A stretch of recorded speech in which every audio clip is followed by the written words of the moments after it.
Madam Nitish Kumar को मैं अच्छी तरह ही जानता हूँ, क्योंकि वो पहले रेलवे मंत्री रहे। वो जो कर रहे हैं इस टाइम बहुत सोच समझ के चल रहे हैं। सबसे ज्यादा मुख्यमंत्री का शपथ लेने वाले कौन है? नीतीश कुमार। अंत भला तो सब भला, तो उनका अंत बीजेपी में आगे भला होगा और उनका सब भला। अभी इसके बाद वो संन्यास लेने, अभी सिर्फ हिंदू हिंदू हो रहा है तो इनको परेशानी है कि नहीं, सिर्फ यहाँ मुसलमान मुसलमान होना चाहिए। पाकिस्तान किसके लिए बना था? उनको पूरा चला जाना चाहिए था। इसको हिंदू राष्ट्र है, हिंदू राष्ट्र में छोड़ देना चाहिए था। धर्म के आधार पर ही तो देश का बंटवारा हुआ था। ये हिंदुओं का देश है, ठीक है? तो यहाँ हिंदू हिंदू नहीं होगा तो क्या होगा? INDI जो बना है पार्टी, वो किसने बनाया था? नीतीश कुमार ने बनाया था। और जो पहले ही मुखिया वहाँ से गायब हो गए। उधर ममता बनर्जी बोल रही है कि मैं चुनाव लड़ूंगी तो कलकत्ता में अकेले लड़ूंगी। 1994 से पलटी मार रहा है कि उस टाइम से 8 बार पलटी मार चुके हैं। तब किसकी गलती थी? भाजपा की गलती थी। उनको मालूम हो गया है कि हम हारने वाले हैं, इसीलिए बीजेपी को साथ दामन थाम लिए। कांग्रेस की हालत देख के मुझे तो कभी कभी इतना तेज हंसी आता है। केजरीवाल जी बोल रहे हैं कि हम कट्टर ईमानदार हैं, मनीष सिसोदिया कट्टर ईमानदार, संजय सिंह कट्टर ईमानदार। नौ कट्टर ईमानदार कांग्रेस में है ना, अखिलेश यादव की पार्टी में है ना, अवैसी में है ना, RJD में है ना, बीजेपी में है। यानी जितने हिंदुस्तान का कट्टर है सब उसी में है। अभी मैंने यही कहा था, बेरोजगारी हूँ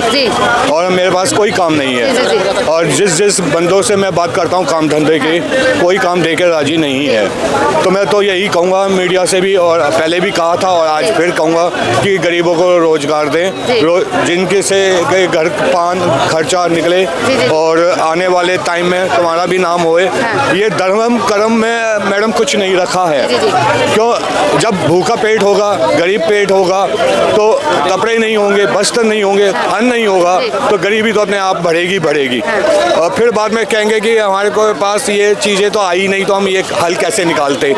तो इसीलिए मैं आपसे रिक्वेस्ट करके मीडिया के थ्रू उनके पास बात पहुंचाना चाह रहा हूँ कि गरीबों को बेरोजगारी दें और रोजगार दें, और आने वाले टाइम में अच्छी पॉलिटिक्स होगी। हाँ, तो मतलब बीजेपी सरकार को रोजगार में ध्यान देना चाहिए, ये कहना? हाँ जी, बेरोजगार को ध्यान देना चाहिए बीजेपी को, और आने वाले जो भी केंद्र सरकार बनेगी उनको भी इस बात का ध्यान रखना चाहिए।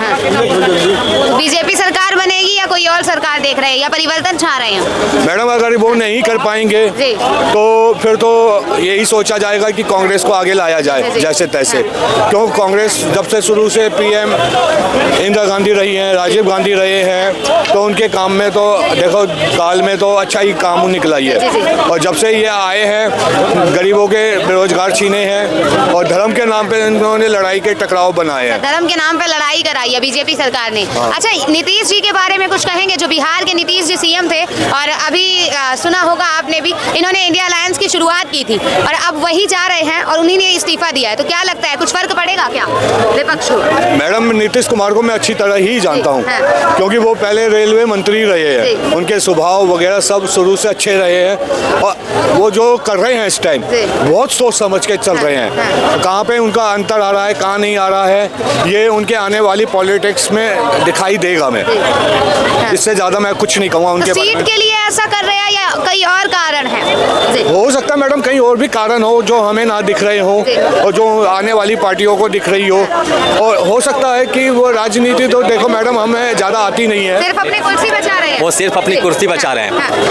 क्योंकि उन्हें कांग्रेस में भरोसा नहीं है क्या? विपक्ष लग नहीं रहा क्या जीत की सरकार? सबसे ज्यादा मुख्यमंत्री का शपथ लेने वाले कौन है? नीतीश कुमार। जी। पलटी मारे लालू यादव, पलटी मारे बीजेपी। और इस बार क्या होने वाला है ना, देखो मैं तो भाजपा सपोर्टर हूँ, बता दे रहा हूँ, लेकिन इस बार सबसे पहले नीतीश कुमार का क्या सीट आता था? 75, 80। उसके बाद उनकी सीट आने लगा 43, 42, 40। इस बार अब उनकी सीट आने वाली है 2 या 3, क्योंकि नीतीश कुमार का अब अंत स्टार्ट है।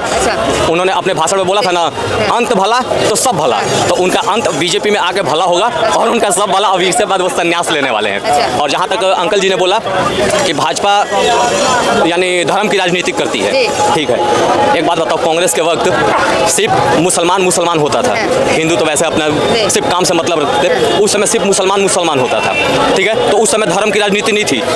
देश के पहले संसाधन पे किसका हक है? तो मुसलमानों का हक है, ठीक है। लेकिन अब वही बीजेपी अब ये बोल रही है कि देश भाई हम यानी सबको मिला के वो चल रही है, ठीक है। तब यहाँ क्या हो रहा है कि थोड़ा मंदिर बन रहा है, मस्जिद भी बन रहा है। आपको भी पता होगा कि अयोध्या के बगल में कहाँ मस्जिद का भी प्लाट मिला हुआ है, लेकिन अब वो क्या है, कभी ये बोल रहे हैं कि नहीं, अब सिर्फ हिंदू हिंदू हो रहा है तो इनको परेशानी है कि नहीं, सिर्फ यहाँ मुसलमान मुसलमान होना चाहिए। क्यों भाई मुसलमान होना चाहिए? देश का बंटवारा सिर्फ एक धर्म के बारे में सोचे जा रहे गए जी। तो एक धर्म के बारे में सोचा जाएगा। देश का बंटवारा किस बेस पे हुआ था? आप बताओ, पाकिस्तान किस बेस पे बना था? धर्म के बेस पे ही तो बना था ना। उसी समय जब इनको एक धर्म करना था तो उसी समय जितने पाकिस्तान किसके लिए बना था, उनको पूरा चले जाना चाहिए था। इसको हिंदू राष्ट्र है, हिंदू राष्ट्र में छोड़ देना चाहिए था। ठीक है, धर्म के राजनीति, धर्म के आधार पर ही तो देश का बंटवारा हुआ था। ये हिंदुओं का देश है, ठीक है। तो यहाँ हिंदू हिंदू नहीं होगा तो क्या होगा?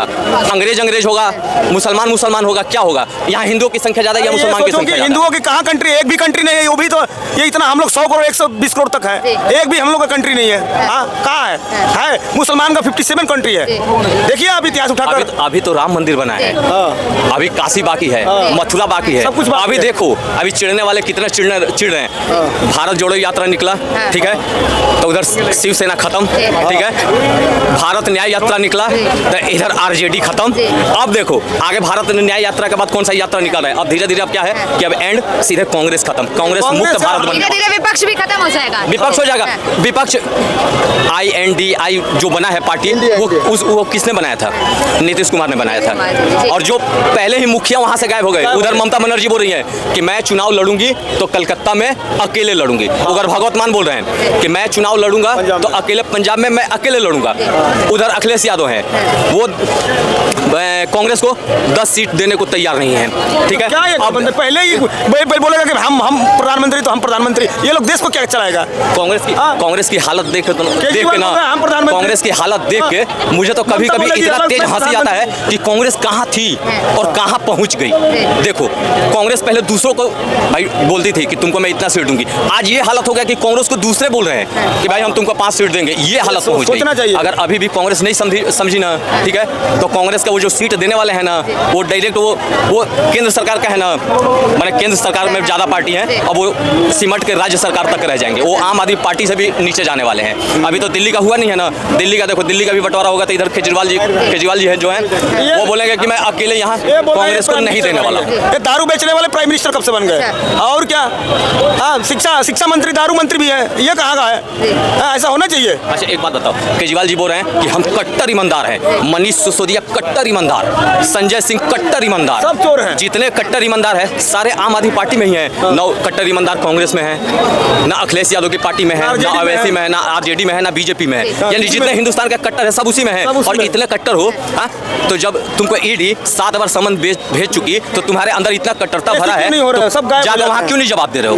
क्यों नहीं जवाब दे रहे हो कि हाँ भाई मैं वहाँ इतना कट्टर हूँ, ठीक है। और बोल रहे हैं कि भाई ये भाजपा का सोची समझी साजिश है, ठीक है। नीतीश जी का इस्तीफा भी कह रहे हैं एक भाजपा की साजिश है। कुछ नहीं साजिश है, वो तो आना ही था। नीतीश कुमार बच्चे हैं कि भाजपा साजिश करेगी या नीतीश कुमार कूद के चले जाएंगे भाजपा? अच्छा चलो ठीक है, इस समय नीतीश कुमार भाई भाजपा की वो साजिश थी। जब वहाँ गए थे लालू यादव में तो वो किसकी साजिश थी? 1994 से पलटी मार रहा है कि उस टाइम से 8 बार पलटी मार चुके हैं। तब किसकी गलती थी? भाजपा की गलती थी। इनकी कुछ यही है, नहीं है, उनको मालूम हो गया है कि हम हारने वाले हैं, इसीलिए बीजेपी को साथ दामन थाम लिए। सीधी सी बात है ये। वो नहीं थी, सीधी लालच है, सीट के लिए ऐसा किया गया है। हाँ, जी। सीट के लिए बिहार की जनता को कुछ फर्क पड़ेगा इससे? कुछ नहीं फर्क पड़ने वाला है। वो बीजेपी सरकार बन रही है। अच्छा। हाँ श्योर, एकदम बिहार में। मैं बता रहा हूँ, आपको बता रहा हूँ, ये सीट का चक्कर नहीं था। वो सोचे कि देखो जो सीट है बिहार में कि लालू यादव की पार्टी इतना सीट ले लेगी, अगर कांग्रेस को 10 दे देगी तो मुझे मिलेगा क्या? वो मेन चक्कर। हाँ, घुमा फिरा के आप सीट पे जा सकते हो कि हाँ वो अपनी कुर्सी बचाने के लिए। और भाजपा इतने भी मूर्ख नहीं है ना कि नीतीश कुमार को अपने में मिलाई है। ये जब अब मुख्यमंत्री का चुनाव होगा ना तो नीतीश कुमार संन्यास और उनकी जगह पे भाजपा का कोई मुख्यमंत्री आने वाला है। पक्ष में थे नीतीश जी, बड़े बड़े वादे कर रहे थे कि हम नहीं जाएंगे बीजेपी में, मर जाएंगे पर बीजेपी में नहीं जाएंगे। आ गए ना बीजेपी में, बीजेपी का दामन थामना ही पड़ेगा। क्यों? बीजेपी का से वो नहीं होने वाला नहीं, अकेले नहीं लड़ पाएंगे। आप नीतीश कुमार की बात करिए, नीतीश कुमार तो लालू यादव को क्या क्या बोले थे? बहुत कुछ बोले थे, जाके उनके पैरों में गिरे ना, ठीक है। अभी मोदी जी को फिर भाजपा को क्या क्या बोले थे, क्या किए? जाके पैरों में गिरे ना। उनके जैसा ना, मैं आपको बता रहा हूँ कि मैं आज तक अपनी पूरी लाइफ में उनके जैसा मैंने निचड़ मैं मुख्यमंत्री देखा ही नहीं आज तक। सर इंडिया अलायंस बनाने वाले ही जा रहे हैं, इस्तीफा दे दिया है, तो क्या लगता है इंडिया अलायंस बनाने वाले? इंडिया अलायंस बचेगा ही नहीं मैडम, खत्म हो गया। बिल्कुल। तो क्यों कह रहे हैं ऐसा? चुनाव तक खत्म हो जाएगा, सबकी रेवड़ियां बिखर जाएंगी। रेवड़ियां बांट रहे थे क्या? रेवड़ियां बिखर जाएंगी। अच्छा, 2024 में किन्हें देखेंगे फिर? मोदी जी आएंगे। मोदी जी आएंगे, मोदी जी का कोई आ ही नहीं सकता।